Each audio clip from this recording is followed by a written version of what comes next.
Shalom, shalom, brothers and sisters. This is Brother Yosef. I want to come back to you with this quick wisdom video today, this time encouraging you to put your spouse as your number one friend. All right, of course, after the Most High. All right, so many of us out there have been guilty. I throw two hands up right now.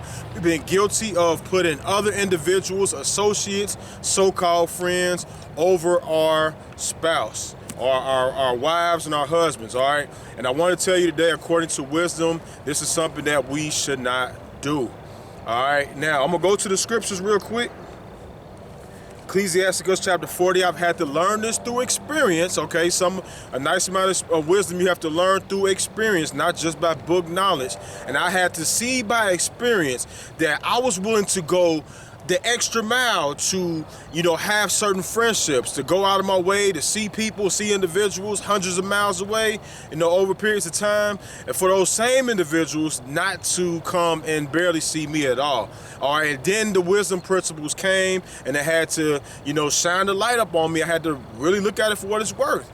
All right, that there are not going to be no one else that's going to have your side more than your wife, if she's a prudent woman, or your husband if he's a man of the Most High, or and if he has his priorities straight. Because I see a lot of men, even elder men, that they put their hobbies over their wives, they put their so-called friends, they drinking habits, all kind of things, they put them over their Isha. So let's go to the scriptures though, because I don't want to be coming off of too much of my own words. I want to give you what the scriptures say. Ecclesiasticus chapter 40 and verse 23. It said, "A friend and a companion never meet amiss, but above them both is a wife with her husband." Above the friend and the companion that's going to meet amiss, it said above them is a wife with her husband. All right, when you have a wife and a husband that's of one mind, and they're walking together and they're strong and they're walking in the ways of the Most High, that couple is like unstoppable. All right, unstoppable. All right, so a wife with a husband is a beautiful thing to see. Let's go to Sirach chapter 7. A nice amount of these scriptures today are going to be coming from Ecclesiasticus, the book of Sirach chapter 7. All right, the book of Ecclesiasticus, but now we're going to go to chapter 7 and verse number 26. It said, "Hast thou a wife after thy mind? Forsake her not, but give not thyself over to a light woman." So the scripture says, if you have a wife after your own mind, if you all are one, it said, forsake her not. What I did is, earlier on, is I was quick to leave my wife behind to go visit some so-called friends or some brothers, some so-called ox. I would go out of my way, all right, driving far distances to try to build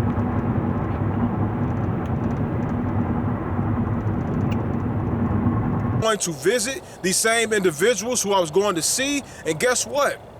They wasn't leaving their wives to come see me. When I seen them at gatherings, I would try to go around these gatherings and try to talk to everybody and try to make friends with everybody. I would look at these same men. They wasn't getting up leaving their wives. They wasn't getting up leaving their children. So I had to gain some wisdom through this experience, all right? And understand that none of these people out here that call themselves my brothers, none of these people are not going to really be there for me when I really need them, when it comes down to it the most. My wife is going to be there for me. She's already proven that. All right, she's proven that she'll give me her last money. She proved that she will go to work and give me her check. She proved that she will bend over backwards to help me. And she proved that she will come out of her way to help me and try to help me make wise decisions and investments and help me with my businesses and things of that nature. She proved that she's already capable of doing these things. But other individuals, all right, they'll say they're there for you and things of that nature, but they're not going to really be there when the rubber meets the road. There are a few of them. I'm not discounting all of my brothers that's sincere and genuine, which is only really a few, all right? But I'm telling you this, none of these people from this day forward cannot take the place of my wife. They cannot be held in the same, light as my wife when it comes down to someone being put first after the Most High. All right, so Ecclesiasticus chapter 7 and 26, it tells you that if you have a wife after your own mind, forsake her not. Don't forsake your wife to be watching college football. You sitting home, you come home from work, your wife has been there, you know, she's ready for you to spend time with her, and you should wear watching the game. You should wear playing, you know, being on social media. Some of our grown men, they still out here playing video games, all right, forsaking their wives, all right. So I'm telling you brothers out here today, all right, it would be wise not to forsake the one that has your best interest at heart, all right. Do not forsake your wife, all right. Ecclesiasticus, Sirach chapter 25, and we're going to go to verse number 8. It said, well is him that dwelleth with a wife of understanding, and have not slipped with his tongue. All right, so some of us, we have a wife of understanding, but we slip often with our tongues. This is something else that we need to take heed to. All right, watch how we speak to our wives. Watch how we, you know, offend them with our words and things of that nature, because these are the ones that's going to be there to help us out the most.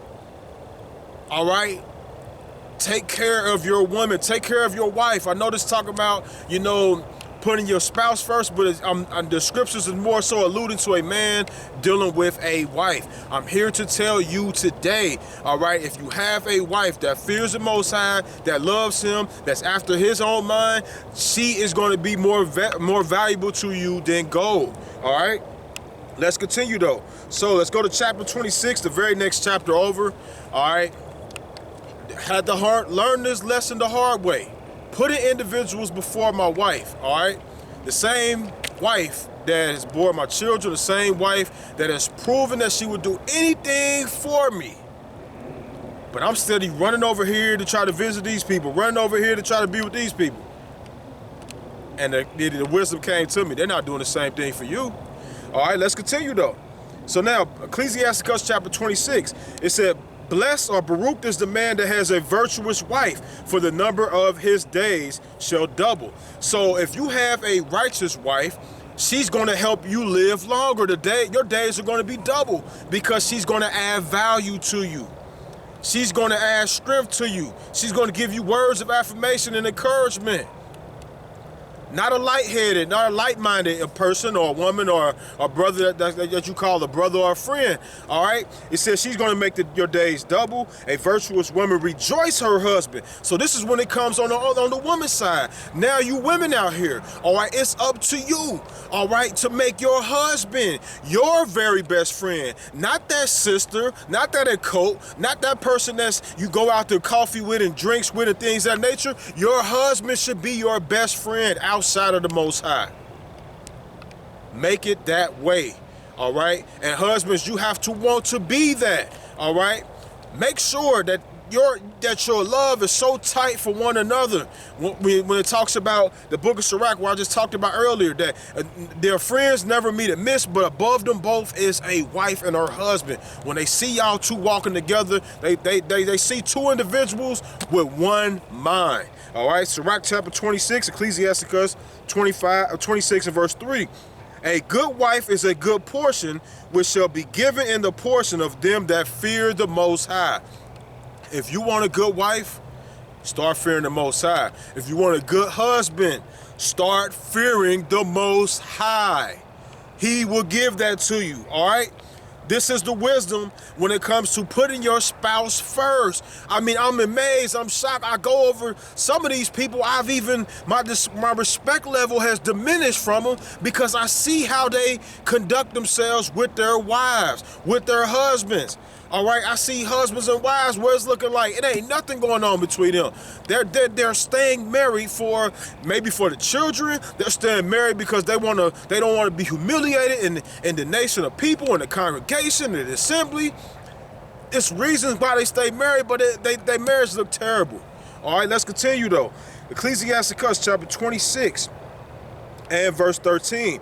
It said, the grace or the favor of a wife delighteth her husband, and her discretion will fatten his bones. All right, the favor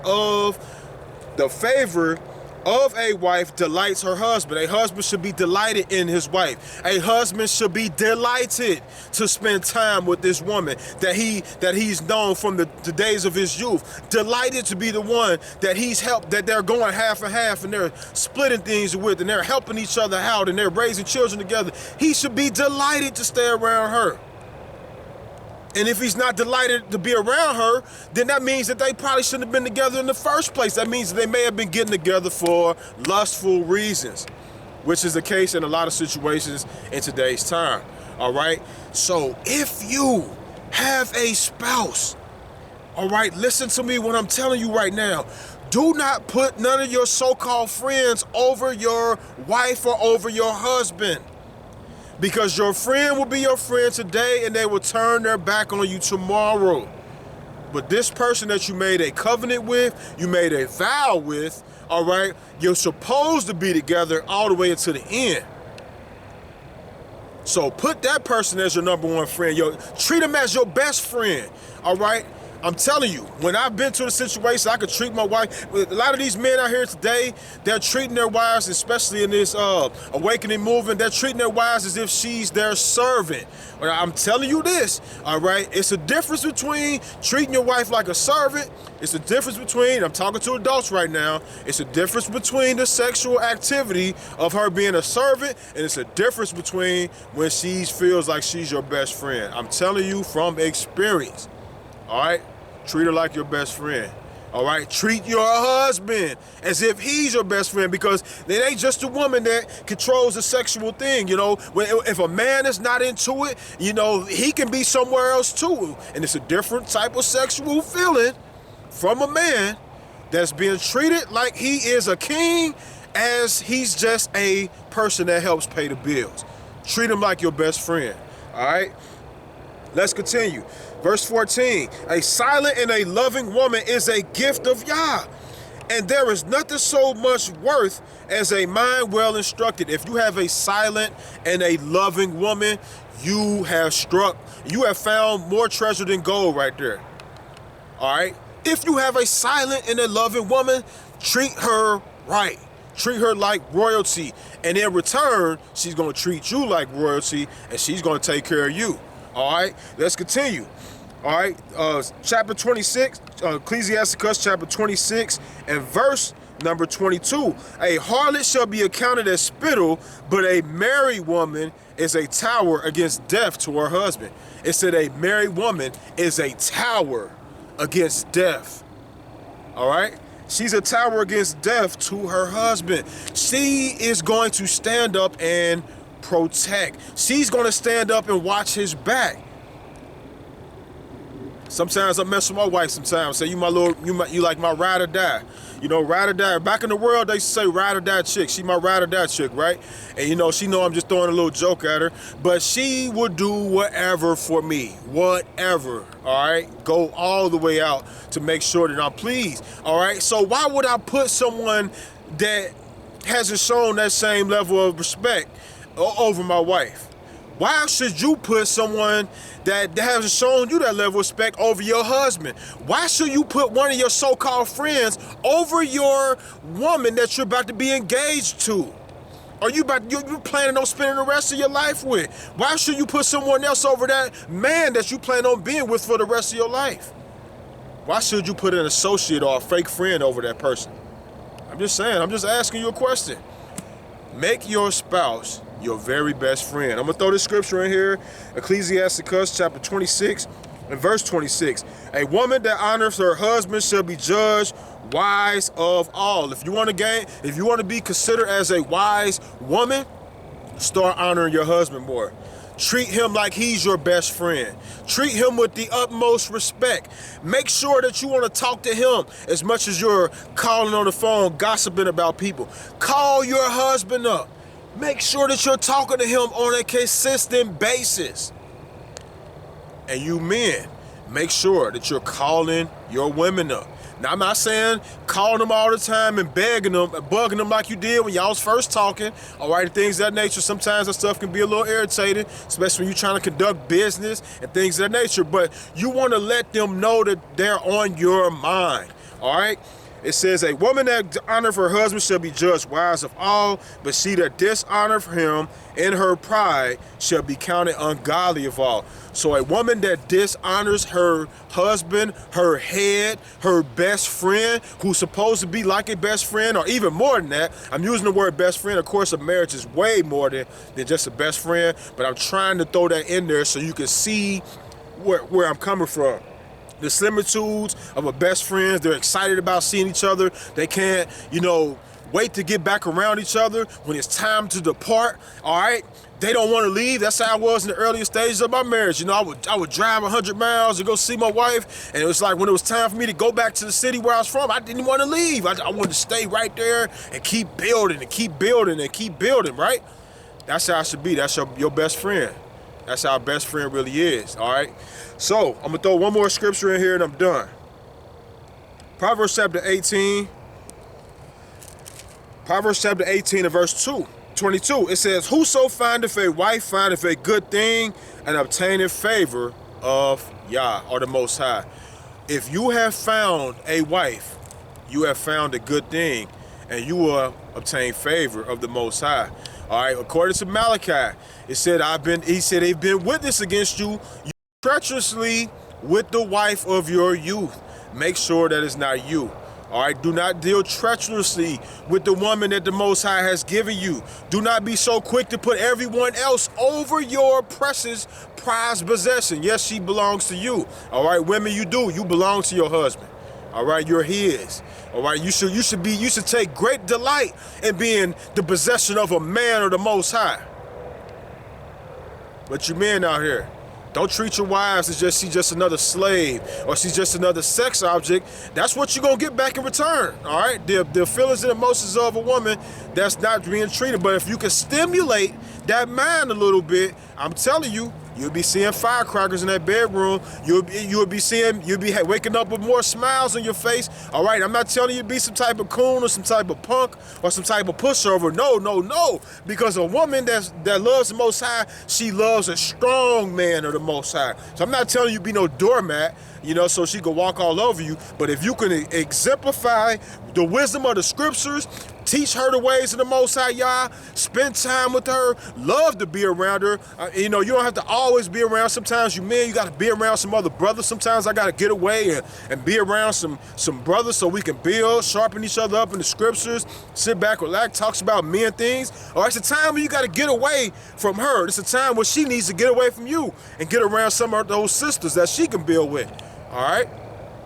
But what I'm trying to say is treat your spouse as if they are your absolute best friend. Think about the best friend that you had in your entire life, and I want you to treat your wife better than you ever treated your very best friend. With that said, if you like this video right here and any of the other previous videos up until this point, click that subscribe button, click the bell button for the notifications, share this video with as many individuals that you know that would like to be enlightened on this hidden treasure. Until the next time we meet again, I say, shalom, shalom, Yah Barah.